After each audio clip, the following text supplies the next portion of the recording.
What happens when one of Hollywood's most unpredictable actors sits down with a talk show host who thinks she knows everything about everyone?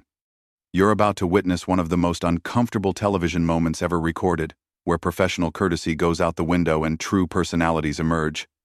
This isn't your typical celebrity interview gone wrong. This is something much deeper and more revealing about the nature of media manipulation and celebrity culture. Before we dive into this incredible confrontation, make sure to subscribe and let me know in the comments what you think really triggered this explosive exchange. The stage was set on what seemed like an ordinary morning on The View. The familiar purple and blue set gleamed under the studio lights, the audience buzzed with anticipation, and the co-hosts sat in their usual positions around the curved desk. Joy Behar, positioned prominently at the center, shuffled through her notes with the confidence of someone who had done this thousands of times before. She glanced up at the teleprompter, then down at her prepared questions, a slight smirk playing on her lips. Nicolas Cage entered from stage left, his distinctive walk immediately recognizable to anyone familiar with his film career. He wore a simple black suit, his hair neatly styled, and carried himself with the quiet intensity that had defined his decades in Hollywood. The audience applauded warmly as he made his way to the guest chair, offering a genuine smile and wave to the crowd. "Welcome back to The View, everyone," Joy announced as the applause died down. "We're here with Academy Award winner Nicolas Cage, who's promoting his latest film." "Nicolas, thank you for being with us today." "Thank you for having me, Joy," Nicolas replied, settling into his chair with practiced ease. "It's always interesting to be here." Joy's eyebrow arched slightly at the word interesting, but she pressed on with her first question. "So, Nicolas, your new movie has been getting mixed reviews. Some critics are saying you're just playing yourself again. How do you respond to that criticism?" The question hung in the air like a challenge. Nicolas paused, his expression shifting almost imperceptibly. The seasoned actor had faced similar questions countless times, but something in Joy's tone suggested this wasn't going to be a typical softball interview. "Well, Joy," Nicolas began carefully, "I think that's a fundamental misunderstanding of what acting is.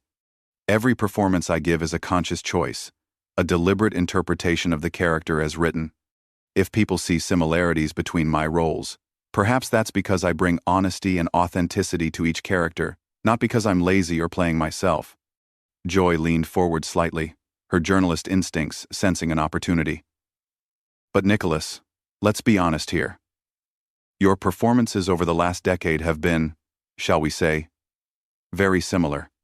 The wide eyes, the intense stare, the over-the-top delivery. Isn't it fair for critics to point that out?" "I think what you're describing as over-the-top is actually commitment," Nicolas responded, his voice remaining level but with a subtle edge creeping in. "I believe in fully inhabiting a character, in finding their truth even in extreme circumstances. That's not over the top, that's dedicated craft." "Dedicated craft," Joy repeated with a barely concealed chuckle. "Is that what we're calling it? Because from where I sit, it looks like you've found a formula that works and you're sticking to it." "There's nothing wrong with that, Nicolas. But let's call it what it is." The other co-hosts shifted uncomfortably in their seats. This was supposed to be a light promotional interview, but Joy was clearly in confrontation mode. Nicolas took a deep breath, his hands resting calmly on the arms of his chair. "Joy, I'm curious about something," Nicolas said, his tone shifting to match her energy. "How many films have you made? How many characters have you brought to life? How many times have you stood in front of a camera and tried to find truth in fiction?" "I'm not an actor, Nicolas. I'm a journalist," Joy shot back. "My job is to ask the tough questions that audiences want answered." "Is it?" Nicolas asked, leaning forward now. "Or is your job to create controversy where none exists? To manufacture conflict for the sake of entertainment? Because that's what this feels like right now." The studio audience began to murmur. This was not the direction anyone had expected the interview to take. Joy's smile became more forced, her media training kicking in as she tried to regain control of the situation. "I'm simply asking legitimate questions about your career choices, Nicolas. If that makes you uncomfortable, perhaps you should examine why that is." "I'm not uncomfortable at all," Nicolas replied evenly. "I'm simply wondering why you seem more interested in tearing down my work than actually discussing it. Is this how you approach all your guests, or am I special?" I treat all my guests with the same level of professional scrutiny, Joy said, her voice rising slightly. If you can't handle a few pointed questions about your career, maybe you shouldn't be doing interviews. Nicolas laughed, but there was no humor in it. Professional scrutiny? Is that what you call asking loaded questions designed to make me look foolish? Joy, I've been in this business for over 3 decades. I've worked with some of the most respected directors in cinema history. I've won an Oscar, I've been nominated for numerous other awards, and I've created characters that people remember and quote decades later. What exactly are your qualifications to sit there and judge my work? The tension in the studio was palpable. Camera operators zoomed in on both faces, capturing every micro-expression. Joy's jaw tightened as she realized her guest was not going to play along with her usual interview style. My qualifications are that I represent the audience, Joy said, her voice becoming sharper. I ask the questions that regular people want answered, and regular people are wondering why you keep making the same face in every movie. The same face? Nicolas repeated, incredulity creeping into his voice. Joy, have you actually watched my films? Have you seen Leaving Las Vegas? Adaptation? Moonstruck? Face Off? Each of those performances required completely different approaches, different physicality, different emotional landscapes. If you think those are all the same face, then you clearly haven't been paying attention. Joy waved her hand dismissively. Oh please, Nicolas. You can list your greatest hits all you want, but your recent work speaks for itself. The ridiculous expressions, the manic energy, it's all very samey. Ridiculous expressions? Nicolas's voice dropped to a dangerously quiet level. Joy, let me ask you something. When you go home at night and look in the mirror, do you ever wonder if you're bringing any value to the world? Do you ever question whether spending your days belittling artists and creators is really the best use of your platform? The studio fell silent. Even the other co-hosts looked stunned. Joy's face flushed red as she processed what had just been said to her on live television. The silence stretched for what felt like an eternity. Joy's mouth opened and closed as she struggled to find words. Her usual quick wit seemingly abandoned her in this moment of unexpected personal attack. The camera captured every second of her stunned expression, while Nicolas sat back in his chair with the calm demeanor of someone who had just delivered exactly the message he intended. Excuse me? Joy finally managed, her voice barely above a whisper. Did you just question my value to the world? I did, Nicolas replied without hesitation. Because you seem very comfortable questioning mine. I thought perhaps we could have a real conversation instead of this performance you're putting on. Joy's shock quickly transformed into anger. Her face reddened further as she leaned forward, pointing her finger at Nicolas. Performance? I'm doing my job, which is asking celebrities tough questions instead of kissing their asses like every other show does. Tough questions? Nicolas laughed again, this time with genuine amusement. Joy, asking an actor why they act the way they do isn't tough. It's basic. A tough question would be asking me about my process, my inspirations, my craft. What you're doing is playground bullying, dressed up as journalism. Playground bullying? Joy's voice cracked with indignation. I have been a professional broadcaster for longer than some people have been alive. I don't need acting lessons from someone who thinks yelling equals good performance. There it is again, Nicolas said, shaking his head. You keep reducing my work to yelling and making faces. Tell me, Joy, when you watched Leaving Las Vegas, did you think I was just yelling? When you saw me in adaptation, was I just making faces? Or is it possible that you haven't actually watched my serious work and you're basing your entire critique on internet memes and clips taken out of context? Joy straightened up, trying to regain her composure. I've seen your movies, Nicolas. I've seen enough to form an opinion. Which movies? Nicolas pressed. Name 3 of my films from the last 5 years, and tell me specifically what you didn't like about my performances in them. The challenge hung in the air. Joy looked around the table at her co-hosts, but they were all staring at their notes or looking anywhere but at her. The audience was completely silent, hanging on every word of this unexpected confrontation. I don't need to prove my credentials to you, Joy said finally. The point is that critics and audiences have noticed patterns in your work, and as a talk show host, it's my job to address those concerns. Critics and audiences, or just you? Nicholas asked. Because it sounds like you've decided what my career means without actually engaging with the work itself. That's not journalism, Joy. That's lazy commentary. Lazy? Joy's voice rose again. I have been in this business for decades. I have interviewed thousands of celebrities, politicians, and newsmakers. I know how to do my job. Do you? Nicholas asked, his voice remaining frustratingly calm. Because from where I sit, it looks like you've gotten comfortable taking cheap shots at people who can't really fight back. Most actors just smile and nod when hosts attack their work because they don't want to seem difficult. But I'm not most actors. Joy slammed her hand on the desk, causing the water glasses to rattle. I am not attacking you. I am asking legitimate questions about your career choices. By calling my work ridiculous? By suggesting I'm lazy? By implying that I'm just playing myself in every role? Nicholas's voice finally showed some heat. Joy, if someone came into your workplace and said you were just reading words off a teleprompter without any skill or thought, how would you react? That's completely different, Joy protested. I'm not pretending to be someone else for a living. No, you're pretending to be a journalist, Nicholas shot back.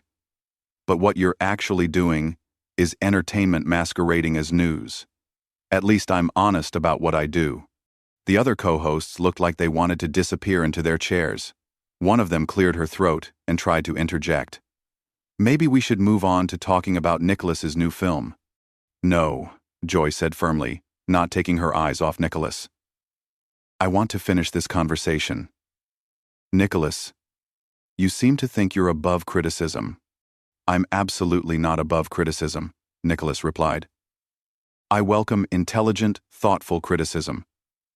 What I object to is lazy, surface-level attacks designed to get a reaction. There's a difference between critique and clickbait. Clickbait? Joy's voice reached a new octave. Are you suggesting that I'm some kind of tabloid hack?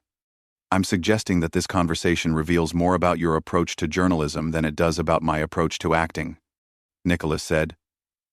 You came into this interview with a predetermined narrative about who I am and what my work represents, and when I didn't play along, you doubled down instead of actually listening. Joy stood up abruptly, her chair rolling backward. I don't have to sit here and be lectured by someone who thinks screaming into a camera is high art. And there you go again, Nicholas said, remaining seated and composed. Reducing everything I do to screaming. Joy, I won an Academy Award for a performance where I barely raised my voice above a whisper. I've done intimate character studies, broad comedies, intense dramas, and yes, action films where I brought energy and commitment. But you've decided that it's all the same thing because it's easier than actually analyzing the work. I have analyzed your work, Joy insisted, her voice shaking with anger. And my analysis is that you're a one-trick pony who got lucky early in his career. The words hung in the air like a slap. Nicholas stared at her for a long moment, and when he spoke again, his voice was ice-cold. Lucky, he repeated slowly. Joy, let me tell you about luck. Luck is being born into a family with connections in the entertainment industry. Luck is getting a talk show job and keeping it for years, without ever having to really challenge yourself or grow. Luck is being able to sit in judgment of people who actually create things while contributing nothing of value yourself. I wasn't lucky, Joy. I worked for everything I have. I studied, I trained, I took risks, I failed, I got back up, and I kept working. What exactly have you built? What have you created? What legacy are you leaving behind besides a trail of uncomfortable interviews and cheap shots at people who were brave enough to put themselves out there? Joy's face went pale, then red again. She opened her mouth to respond, but no words came out. The studio was so quiet that the hum of the air conditioning seemed deafening. The tension in the studio had reached a breaking point. Joy stood frozen behind the desk, her face cycling through emotions as she processed Nicholas's devastating words about her legacy. The other co-hosts looked like they were witnessing a car crash in slow motion, unsure whether to intervene or simply hope the cameras would cut away. But Nicholas wasn't finished. You know what the real tragedy is here, Joy? Nicholas continued, his voice cutting through the silence like a blade. You have a platform that millions of people watch. You could use that platform to elevate conversations, to explore ideas, to help people understand the world around them, Instead, you use it to tear people down for entertainment. That's not journalism. That's not even good television. It's just sad. Joy's mouth opened and closed several times before she finally found her voice. "How dare you?" she whispered, then louder. "How dare you come on my show and attack me personally?" "Your show?" Nicholas raised an eyebrow. "I thought this was The View, not the Joy Behar show. And I'm not attacking you personally. I'm responding to your attacks on me with the same energy you brought to this conversation. The difference is, my observations about your work are based on what I'm witnessing right now, not on lazy stereotypes and internet memes." "Get out," Joy said suddenly, her voice shaking. "Just get out of here." Nicholas tilted his head, studying her with genuine curiosity. "You're going to throw me off your show because I won't play along with your predetermined narrative? Because I defended my work and questioned your methods? That's very telling, Joy." "Security," Joy called out, looking toward the edge of the set. "I want him removed." "Joy, wait," one of the other co-hosts finally interjected, reaching across the table.